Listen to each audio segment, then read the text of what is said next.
Hello everyone, welcome to my YouTube channel, and in this video I'm going to show you how to fix keyboard lagging in your game. So let's start the video. First of all, right click on your Windows key here and now go to the device manager here, and after that search for keyboards option here, expand it and right click it here and select update driver and select search automatically for drivers. And if it is already up to date, go to search for updated drivers or Windows.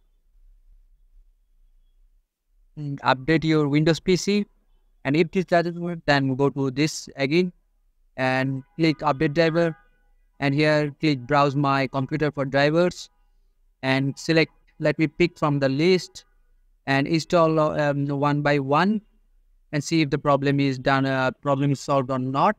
If this doesn't help you solve the problem, then on the search bar type control panel, click it to open, and now go to keyboard, and here you can copy my settings. This is perfectly all right in my PC, and if this doesn't help you, then all you have to do is make this on the right side towards the shorts, and also make this on the fast towards the right side, and see if the problem is solved or not. So this is the video. I hope this is a helpful video for you, and I will catch you guys in the next video.